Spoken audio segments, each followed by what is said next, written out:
Good morning, dear students. Today we are going to discuss about the peripheral parasympathetic ganglions of the head and neck.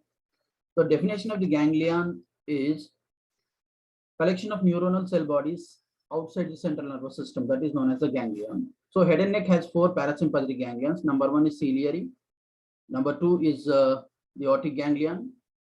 Number three is pterygopalatine ganglion, and number four is submandibular ganglion. These are the four parasympathetic ganglion. So we shall discuss in detail about all these four ganglions. So we can see here parasympathetic ganglions of the head and neck, the ciliary, submandibular, aortic ganglions, sphenopalatine, also known as pterygopalatine ganglion.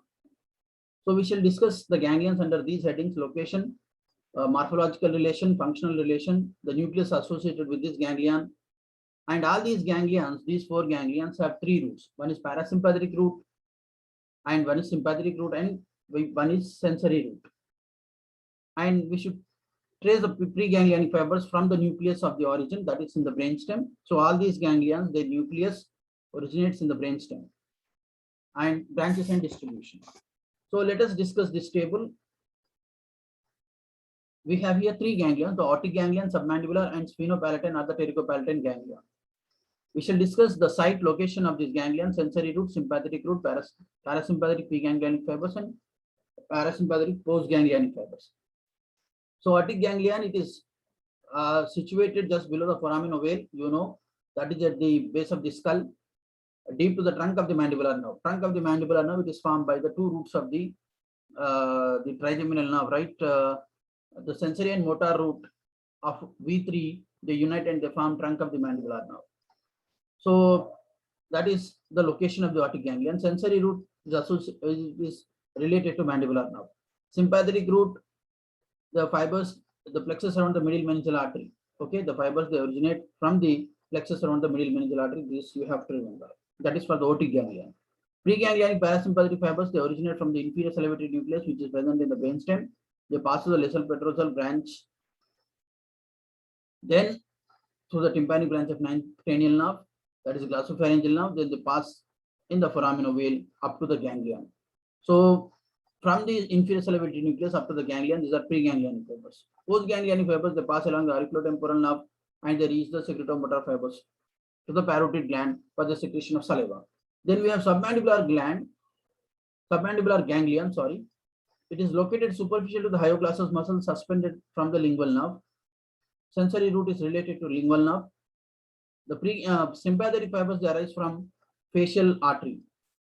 Parasympathetic root, it passes from superior salivary nucleus to the chordae tympani of the facial nerve, then joins the lingual nerve, then reach the ganglia.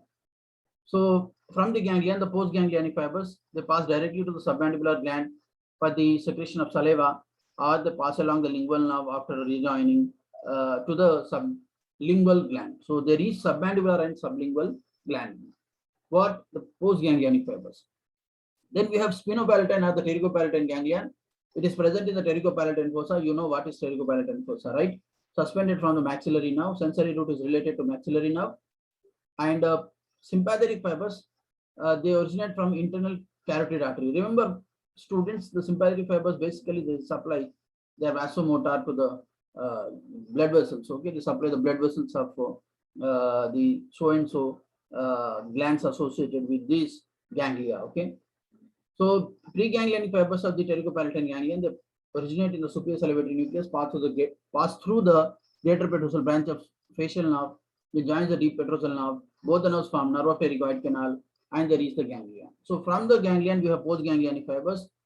They pass through zygomaticotemporal nerve, lacrimal nerve, they reach the lacrimal gland, and along the greater and lesser palatine branches, they reach the palatine glands, and along the nasal branches, they reach the nasal gland. So for the secretion of the lacrimal fluid and other secretions from the palatine and the nasal glands. Let us discuss aortic ganglion. Lies in the infratemporal fossa. You can see this is the aortic ganglion, just below the foramen ovale. Roots, we have parasympathetic, sympathetic, and motor root. Sympathetic root from the plexus around the middle meningeal artery.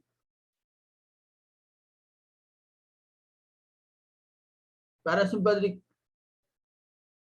root from the lesser petrosal nerve. So the postganglionic parasympathetic fibers carried by auriculotemporal nerve. There is the parotid gland, sympathetic fibers to the parotid blood vessels, motor fibers.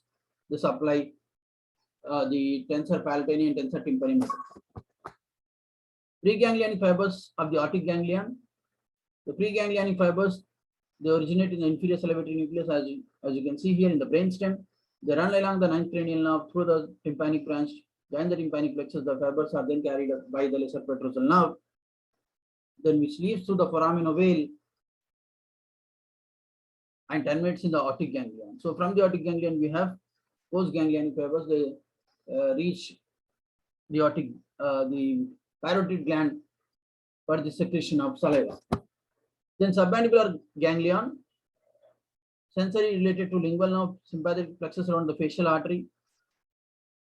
Parasympathetic preganglionic fibers originate from the chordae tympani, that is a branch of facial nerve, relay in the submandibular ganglion. Postganglionic fibers carried by the lingual nerve to supply the submandibular and sublingual salivary glands.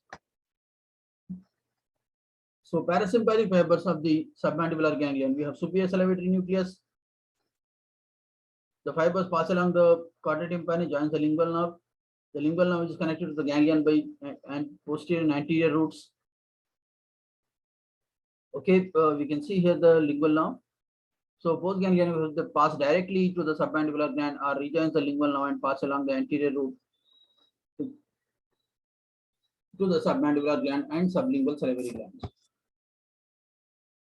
So this is already again the same thing. Submandibular ganglion roots, we have sensory for the lingual, sympathetic plexus around the facial artery. The sensory and sympathetic fibers, they traverse the ganglion without relay. So remember here, the parasympathetic fibers, they relay in the submandibular ganglion, but the sensory and sympathetic fibers, they do not relay. Without relay, they pass through the ganglion.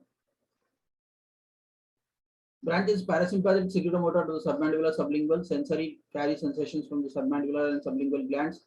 Sympathetic, they supply blood vessels of the submandibular and sublingual glands.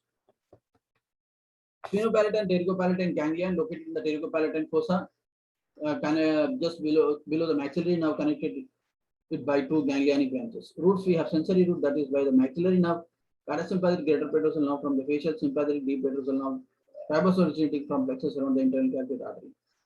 So parasympathetic root, the fibers originate from the lacrimated nucleus. The preganglionic fibers pass through along the greater superficial petrosal nerve, join the deep petrosal nerve, and they form nerve of pterygoid canal, also known as median nerve, pass through the pterygoid canal and eventually reach the ganglion. Those are preganglionic parasympathetic fibers. So postganglionic fibers, they reach the lacrimal gland, palatine glands, nasal glands, and nasopharynx for the secretions from the respective structures.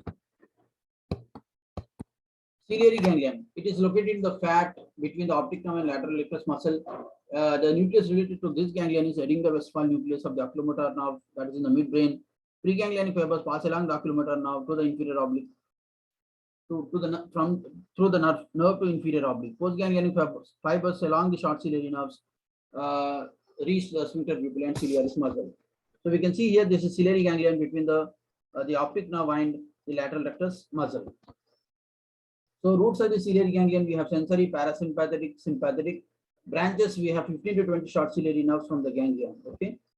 So preganglionic fibers, they originate in the Edinger-Westphal nucleus. Let's say here you have Edinger-Westphal nucleus in the midbrain and run with the oculomotor nerve to relay in the ciliary ganglion. Okay. So from the ciliary ganglion, we have postganglionic fibers are carried by short ciliary nerves. These are short ciliary nerves from the ganglion. So these are postganglionic fibers. They carry the postganglionic fibers and innervate sphincter pupilla and ciliaris muscle. Sympathetic innervation enter the ciliary ganglion and leave without relay. So here the sympathetic fibers, they enter the ganglion, but they do not relay in the ganglion. So fibers are carried by long ciliary nerves from sympathetic plexus around the internal carotid arteries to supply the dilator pupillar muscle. So that is about these four ganglion. And these are very, very important from examination point of view. The ciliary, aortic, pterygopalatine, and submandibular ganglion, all these four ganglions are very, very important. So you have to write the roots of this ganglion, the sympathetic root, parasympathetic root, and sensory root, and the areas which they supply. So you should, parasympathetic root, you have to elaborate that preganglionic fibers originate from where, and how they reach the ganglion, and eventually how they, from the ganglion, the postganglionic fibers reach the effector organ for the secretion of the fluids. Thank you very much for clarifications. You can call me or text me.